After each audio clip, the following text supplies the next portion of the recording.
Como montar uma dieta para hipertrofia muscular? Nesse vídeo eu vou explicar para vocês como a gente monta uma dieta, a estrutura básica de uma dieta para o ganho de massa muscular. Mas antes de a gente continuar, se inscreve no canal e deixe seu like. Bom pessoal, muitos de vocês com certeza têm dúvidas sobre como se constrói uma dieta para hipertrofia muscular.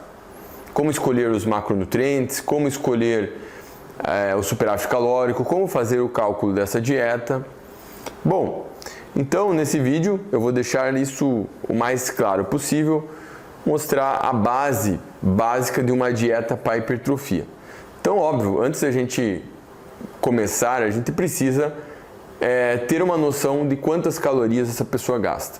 É até possível você fazer uma dieta sem fazer cálculo de gasto calórico, mas quando você faz o cálculo do gasto calórico do indivíduo, fica mais fácil você entender o que você está fazendo.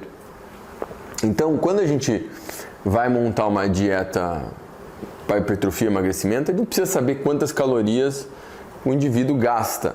E para isso, a gente poderia medir o gasto calórico dessa pessoa com uma calorimetria indireta e usar uma estimativa de fator atividade para calcular o gasto energético total. Então, normalmente, medir o gasto energético de repouso, a taxa metabólica basal, acaba sendo mais difícil, porque não é qualquer lugar que a gente tem uma calorimetria indireta. A gente tem equações para fazer estimativas de gasto energético de repouso, como a famosa equação de Ahrens-Benedict ou as equações da Organização Mundial de Saúde. E também a gente tem equações específicas para fisiculturistas, inclusive que eu ensino no meu livro de emagrecimento e metabolismo. Então, mas você pode na internet encontrar essas equações, principalmente a equação de Ahrens-Benedict, a equação da Organização Mundial de Saúde, e você pode fazer então uma estimativa da sua taxa metabólica basal. A partir daí você precisa usar o que a gente chama de fator atividade para fazer uma estimativa do gasto de atividade física, que não é só o gasto do exercício, porque uma pessoa ela pode ser bem ativa durante o dia e não fazer nenhum exercício. Mas é óbvio que quando a gente fala de hipertrofia, o pré-requisito básico é que a pessoa faça musculação.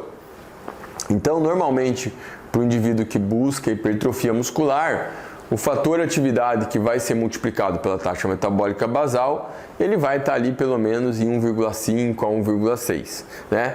Essa escolha do fator atividade, obviamente, para você fazer uma estimativa melhor, precisa ter um conhecimento mais aprofundado de como faz essa estimativa. Mas quando você escolhe um fator atividade de 1,5 e 1,6, você tem menos erro, você tem menos chance de superestimar o gasto, ou seja, errar esse cálculo, né? E como a gente vai fazer uma dieta para hipertrofia, se você erra esse cálculo do gasto energético para mais, ou seja, vamos supor que o seu gasto calórico seja 2.500 calorias, o gasto total, e você, pela conta, deu um valor de 2.800, você errou por 300 calorias, né? Como você está construindo uma dieta para hipertrofia, não há tanto problema, porque em algum momento, se você estiver ganhando muita gordura, obviamente, isso é em decorrência do erro de cálculo e você pode reajustar essa dieta. Então, de qualquer forma, a gente pode usar as equações, por mais que a gente possa fazer uma estimativa um pouco equivocada, dependendo de como fez os cálculos, a gente pode manipular essa dieta ao longo do tempo. Então, depois que você fez o cálculo da taxa metabólica basal e usou o fator atividade para calcular o gasto energético total, né? Então, se eu pego, por exemplo, um indivíduo que tem um gasto, vamos pegar um gasto basal de 2.000 calorias. Se eu multiplicar isso por 1,5, um fator de atividade de 1,5, que não é uma pessoa muito ativa, é uma pessoa que não tem muita atividade, faz musculação lá, por exemplo, e durante o dia não fica muito ativo, um fator de atividade de 1,5 seria coerente. Isso daria um gasto total de 3.000 calorias. 2.000 vezes 1,5 dá 3.000 calorias de gasto total. Então esse seria o gasto energético desse indivíduo. Mas quando eu quero montar uma dieta para hipertrofia, eu preciso adicionar mais calorias além do gasto, né? Claro, você pode ter hipertrofia com uma dieta sem superávit calórico? Até pode, mas normalmente o processo seria bem mais lento e você teria uma dieta basicamente de recomposição corporal. Para otimizar o ganho de massa muscular, é melhor a gente adicionar um superávit calórico. Então, acima dessas 3.000 calorias, que seria o basal, a gente adiciona uma certa quantidade de calorias. Mas quanto seria isso? Bom, se o indivíduo é iniciante, pouco treinado, a gente pode adicionar um superávit de 500 até um pouco mais, principalmente se a pessoa é magra, né? Agora, tem um percentual bem baixo, né? Abaixo de 10%, por exemplo. Agora, se o indivíduo já é bem treinado, já tem bastante massa muscular, esse indivíduo que tem bastante massa muscular natural, ele tem mais dificuldade de ganhar massa muscular, porque quanto mais treinado o indivíduo, menos treinável ele é. Então, se você coloca um superávit calórico 500 calorias para cima, esse indivíduo vai ter uma chance maior de acumular gordura. Então, é muito importante que a gente entenda que a escolha do superávit calórico para um iniciante é uma coisa e para um avançado é outra, né? Isso falando de um cara que não usa hormônios. O indivíduo que usa hormônios, você até pode usar um superávit calórico às vezes um pouco mais agressivo, às vezes até 1.000 calorias além do basal, né? Além do basal não, além do gasto total, porque esse indivíduo tem um potencial maior de gerar hipertrofia em decorrência do uso de hormônios, né? Agora, para o indivíduo natural, o superávit médio seria ali em torno de 500 calorias. Aí, se o cara é magro, iniciante, dá para ser um pouco mais. E se o cara é um avançado, que tem bastante massa muscular, é melhor um pouco menos.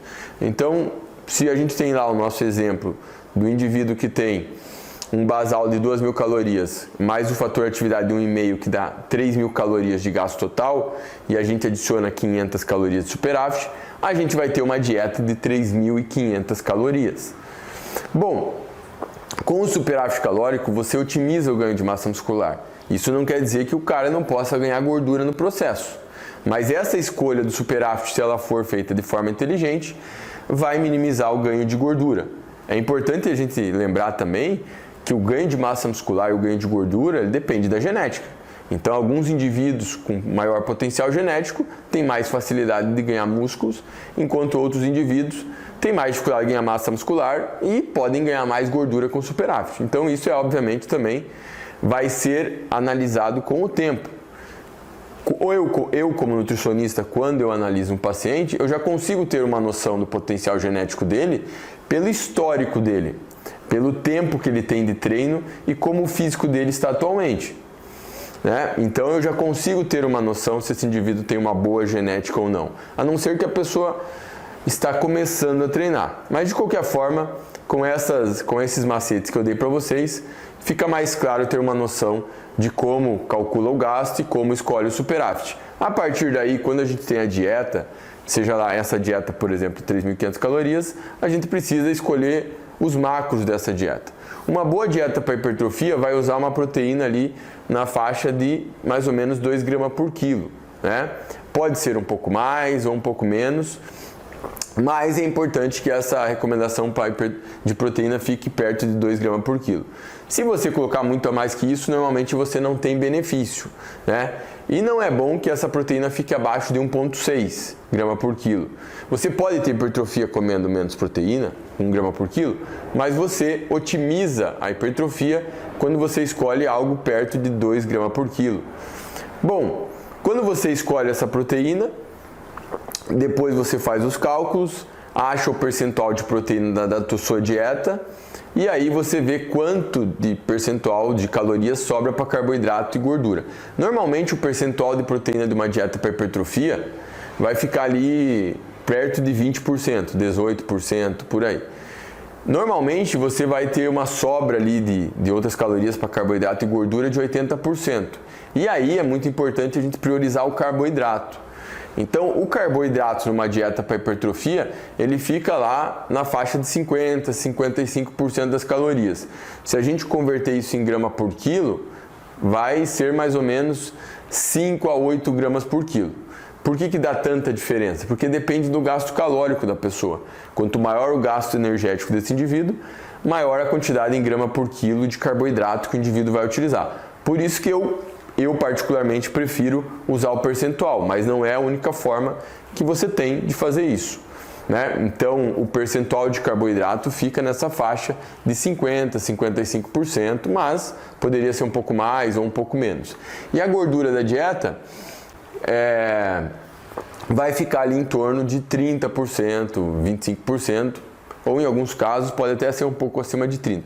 Mas por que o carboidrato deve ser uma prioridade quando a gente fala de uma dieta para hipertrofia? Pessoal, o carboidrato ele é uma fonte de energia mais eficiente para o exercício de alta intensidade, como a musculação. Ele é uma fonte de energia mais eficiente que a gordura. Durante a musculação, o nosso corpo ele usa tanto gordura como carboidrato durante o treino.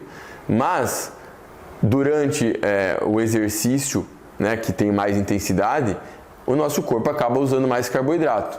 Então, se você estiver numa dieta com carbo baixo, você tende a ter uma perda de desempenho. Então, por isso que é bom priorizar o carboidrato quando a gente fala de uma dieta para hipertrofia. Inclusive, numa dieta para perda de gordura também não é bom reduzir muito carboidrato também, porque isso, obviamente, vai afetar o seu desempenho. Mas, em uma dieta para hipertrofia, mais carboidrato é mais interessante para o ganho de massa muscular, já que a proteína não adianta subir muito, porque a gente não vai ter um aproveitamento melhor só porque se entope de proteína. Então, uma dieta básica para hipertrofia vai ter um percentual de macros perto de 20% de proteína, perto de 50% de carbo e perto de 30% de gordura. Quem, obviamente, quiser aprender como faz os cálculos de uma forma mais precisa, mais eficiente, não deixe de adquirir os meus livros e os meus e-books. Espero que vocês tenham curtido esse vídeo. Não deixe de continuar acompanhando o nosso canal, não deixe de se inscrever no canal e deixar o like. E até a próxima.